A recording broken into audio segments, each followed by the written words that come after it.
Layman's evangelical fellowship విశ్వాసమే విజయము అనుదిన ధ్యానములు August 11వ తారీఖు. నిజమైన భక్తి.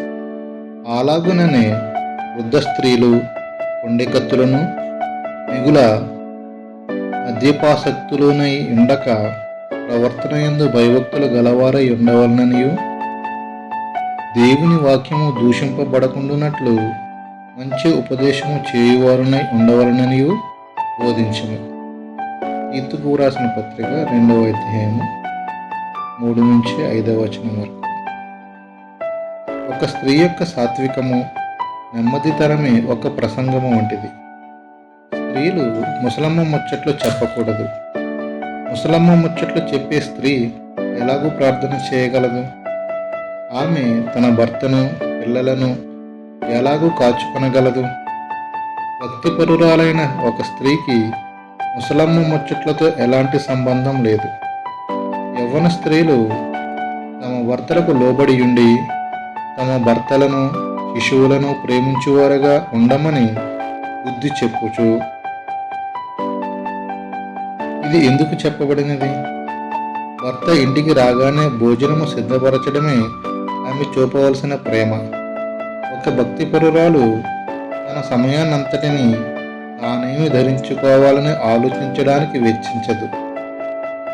వారు స్వస్థబుద్ధి గలవారును పవిత్రులను ఇంట ఉండి పనిచేసుకుని వారును మంచివారునై దేవుని వాక్యము దూషింపబడకుండానట్లు 3 నుంచి 5వ వచనముల వరకు. ఒక స్త్రీ తన బిడ్డ యొక్క ఆత్మీయ సౌందర్యానికి ప్రాధాన్యతనివ్వాలి. నీ కుటుంబ జీవితము ఆత్మనందు ఉంటే అది క్రమము కలిగిన జీవితముగా ఉంటుంది. నిరంతర వాదన కలతలు ఉండవు. భార్యాభర్తలు ఇరువురు దేవుని చిత్తము వెదికేవారుగా ఉండాలి. స్త్రీలు లోబడగలిగి నేర్చుకునేవారుగా ఉండాలి. అటువలనే స్వస్థబుద్ధి గలవారై ఉండవలనని యవ్వన పురుషులను హెచ్చరించుము. పురుషులు స్వస్థబుద్ధి గలవారై ఉండాలి. నీవు దేవుని వాక్యముతో నింపబడి ఉంటే నీ ఈ గుణము కలిగి ఉంటావు. నీ స్వబుద్ధిని ఆధారము చేసుకొనక నీ పూర్ణ హృదయంతో యెహోవా యందు నమ్మకముంచుము. సామెతలు 3వ అధ్యాయం 5వ వచనం. ఒక వ్యక్తి నాతో, నన్ను నేను ఎలా కాపాడుకోవాలో నాకు తెలుసు అన్నాడు.